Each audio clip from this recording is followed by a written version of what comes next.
Tell me, General, what think you of Alfino's bold endeavor? I think it is more than bold, Your Grace. His organization would pave the way for a united Eorzea.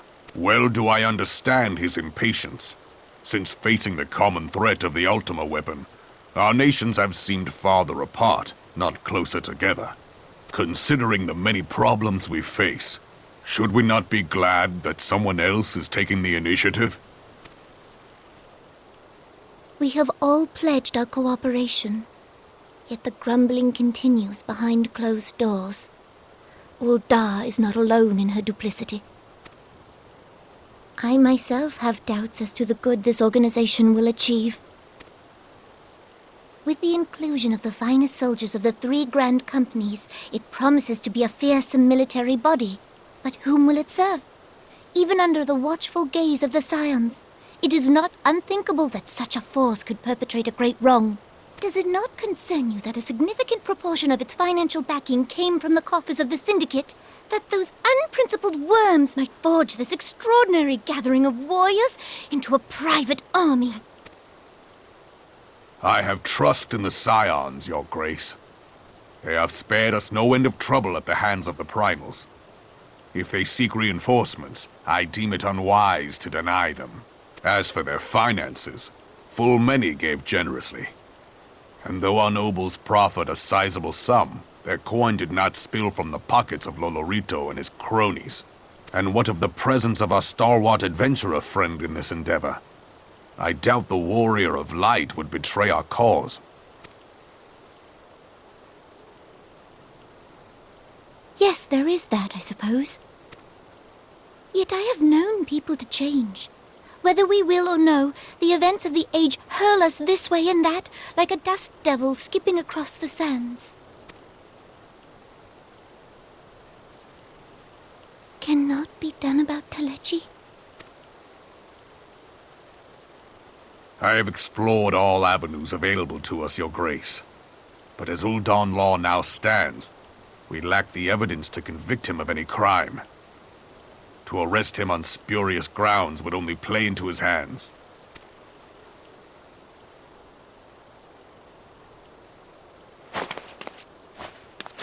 He has all but committed treason, and yet we can do nothing?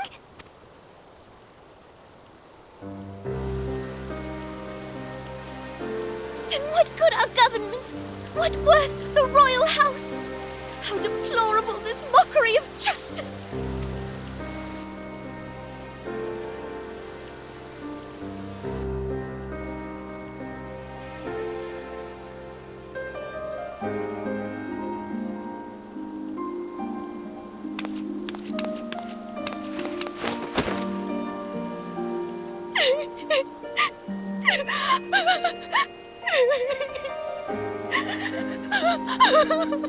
Have faith, Your Grace.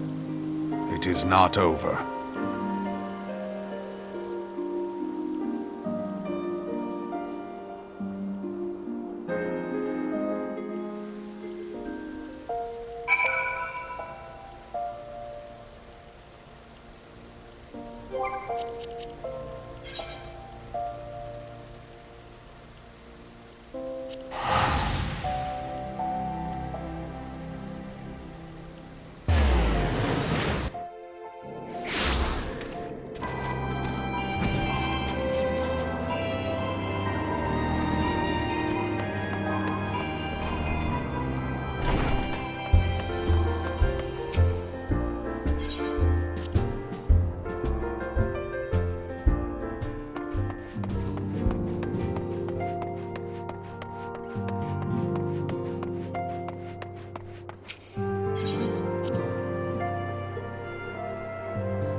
The incident with the New Frontier hands? No, you need not elaborate. I have been following their progress with no small amount of interest. Brave men and women all. They do our nation a great service. The existence of a fortified outpost in Mordona will do much to dissuade the Empire from trespassing on Kurthus soil. Right glad am I that you have chosen to lend your support to this endeavor. Never let it be said that House Forton does not acknowledge the efforts of her allies, or her debts. 'Twas in the spirit of gratitude that I arranged for sundry supplies to be delivered to Revenant's Toll. That the shipment should chance to be waylaid by heretics is poor fortune indeed.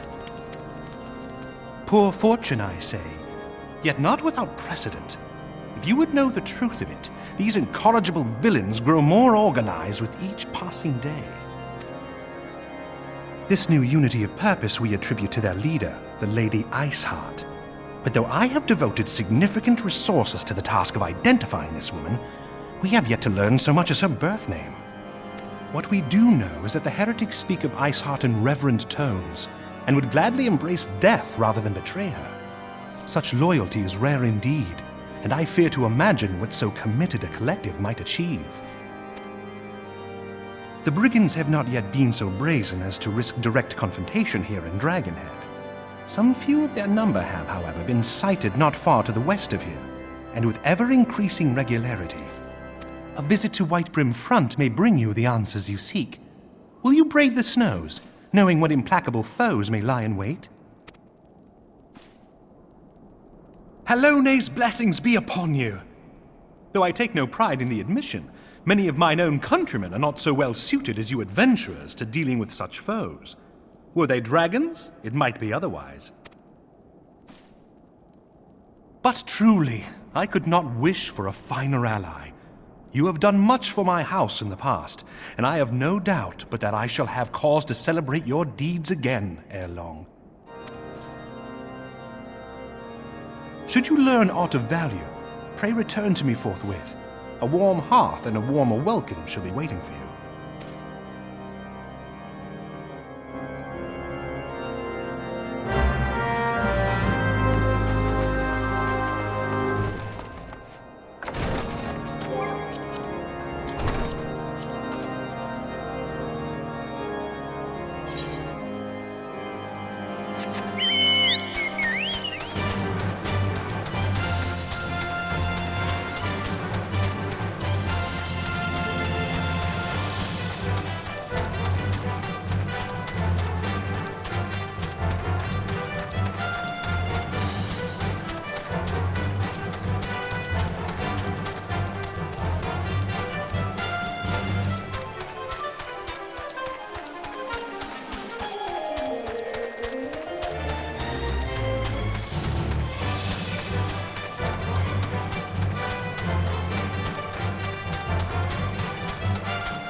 Your return is most timely. Of their own accord, my thoughts had turned to your task and the progress thereof. I confess, my imaginings tended toward the grim and bloody.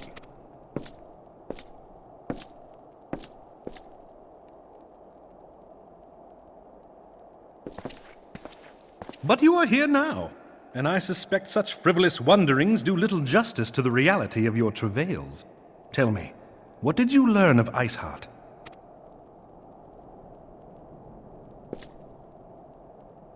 Indeed, and this transpired at Snowcloak? Of all the highlands, that towering wall has borne the worst of the region's brutal shift in climate. So inhospitable has Snowcloak become that we have still to survey the area in its entirety. Could its frozen heights conceal the heretics' hideaway? Mayhap a more robust reconnaissance effort is in order.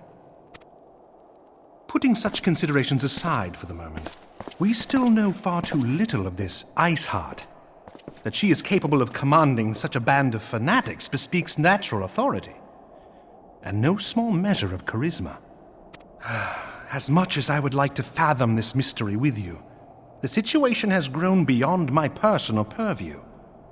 I am bound by duty to inform the Temple Knights and request that they bring this matter to its conclusion. Given the glowing reports the new commander has garnered thus far, I am certain that they can be relied upon to take appropriate action. Though Iceheart's true identity yet eludes us, you have provided us with a point from which to begin. Sometimes it takes but a single stone to prompt an avalanche. On the matter of the stolen provisions, I have already made arrangements for a second shipment to be sent to Revenant's Toll. I could not well allow such an honorable venture to be undermined by one miserable setback.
Comrades, your presence here this day signifies the momentous choice that each of you has made.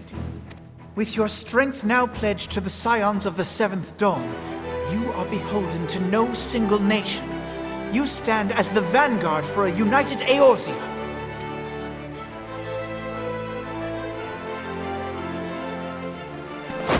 From this moment forth, I declare you Crystal Braves. Let us mend this fractured realm and face our enemies as one.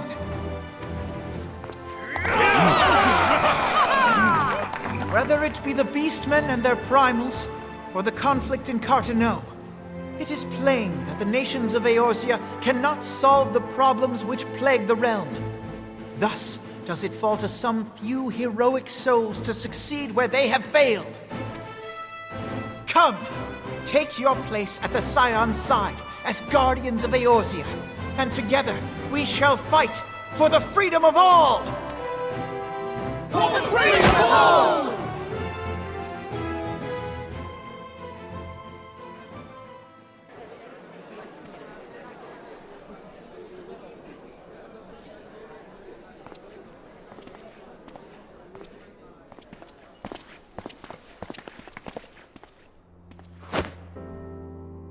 A rousing speech, Alphino.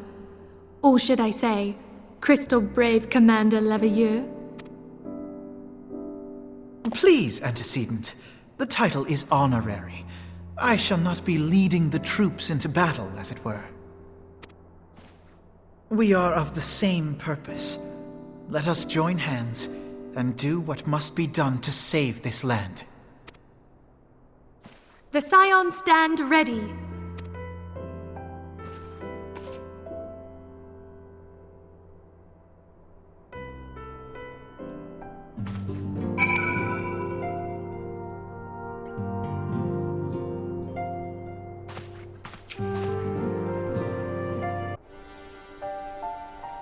I'm eager to see what the Crystal Braves might accomplish. This shall prove an interesting time indeed for the Scions. Yes, I'm listening. So our worst fears are confirmed. The entire Isle. Such power defies comprehension. Truly? Kryl is alive? Thank the 12. I see. Pray, inform me if her condition changes. Yes, I shall pass on your words to Eorzea. My thanks. I shall contact you anon. When I learned of the loss of the Isle of Val, I dared not hope that my friend had survived. Yet, by some miracle, it would seem she has. She's still to regain consciousness, it is true, but better that than death. Putting this happy news to one side, we must now endeavor to make sense of the readings taken by the survey party.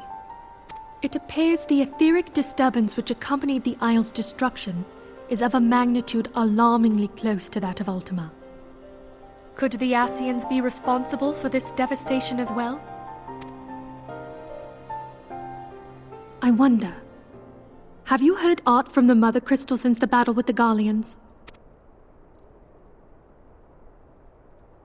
Then she speaks to neither one of us. Heidelin silence portends naught but ill, I fear.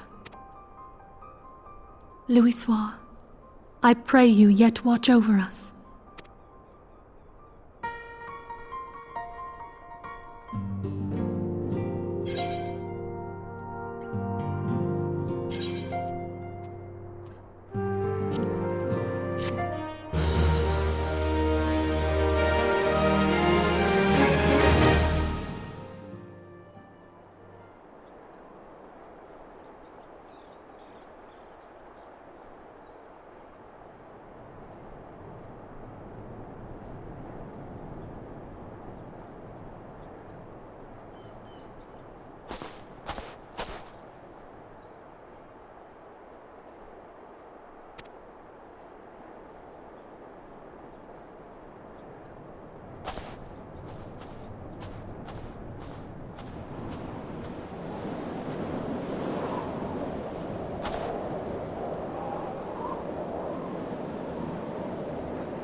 Hail to you, Scion.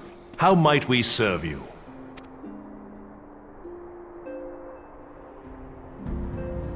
Commander Leveilleur bade you serve us?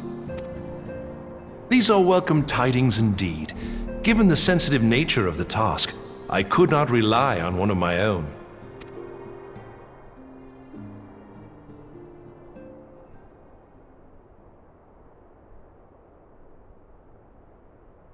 That which I'm about to tell you, I tell you in the strictest confidence.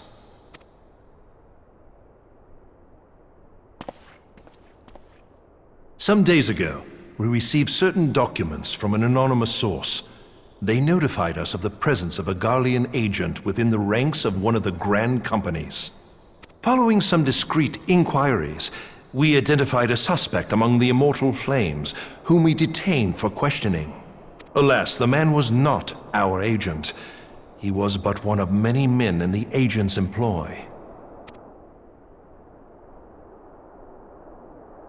We pressed the traitor for a name, but he had none to give.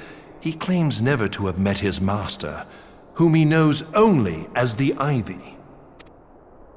He was, however, certain that this Ivy had coiled itself around every part of the Immortal Flames. It would seem our quarry joined the company some time ago, and gradually recruited others to his cause. These conspirators are the vines by which he learns our secrets, all without exposing himself.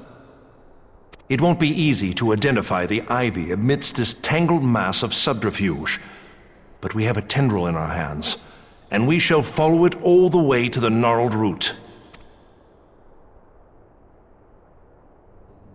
Now, much as I would prefer to proceed with due discretion, circumstances demand that this matter be settled post-haste.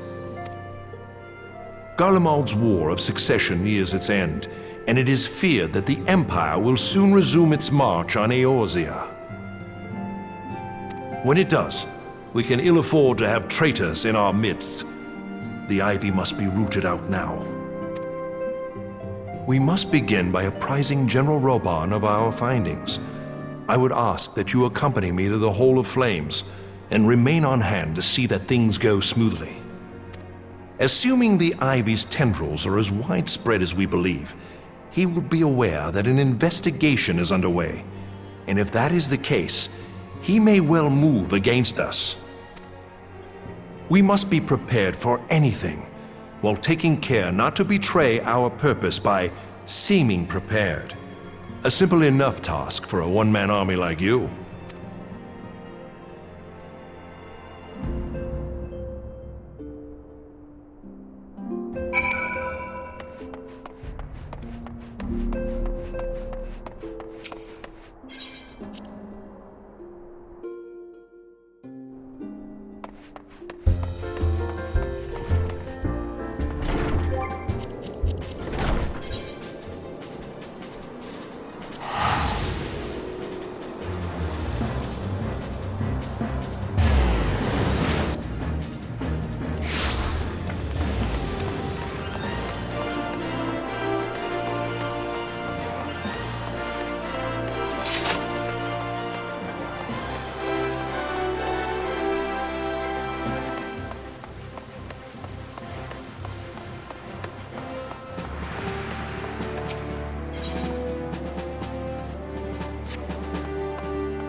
Well, well. What brings you here, my friend?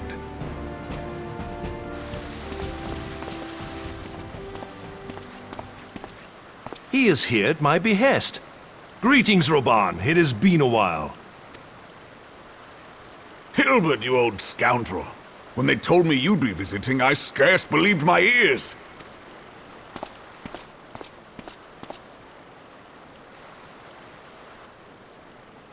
But look at you!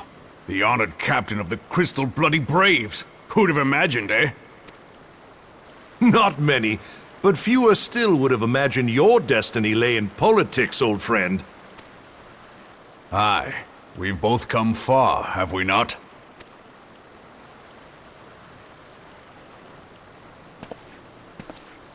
Lest you wonder, Hilbert and I go back a long way.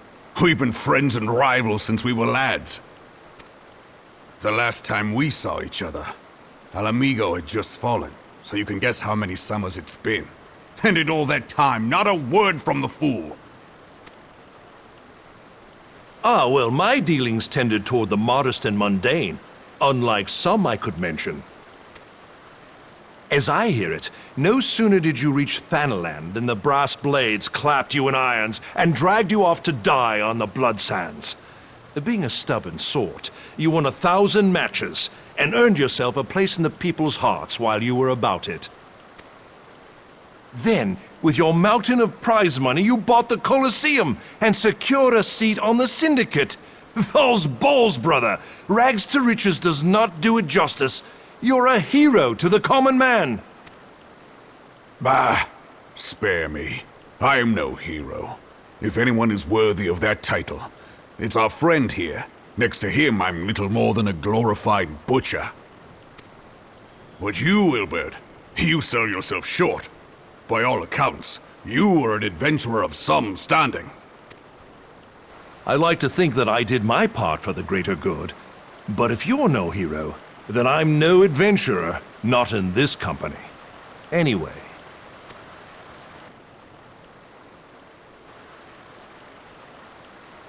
I have tidings. So there has been progress. I've let it be known that this meeting is a reunion between old friends. None will give your visit a second thought. To convene elsewhere would only attract attention. Let us speak here, in plain view of all.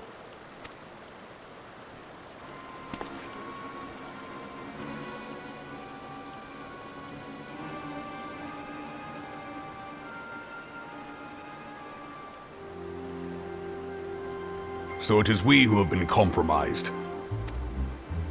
Teleji Adeleji's machinations have shaken Ul'dah to her foundations.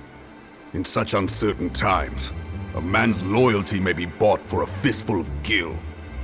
But if this snake has truly been in our midst for as long as you say, we must needs consider a far graver possibility. Conspiracy. Could it be that the Monetarists have been in league with the Empire from the first? Very well. I will have my most trusted men investigate the matter. Continue your inquiries in the meantime. It does me well to see you again, old friend. When next we meet, let it be over a flagon of ale. I look forward to it. Let us reminisce of bygone days, and drink to the future of our homeland.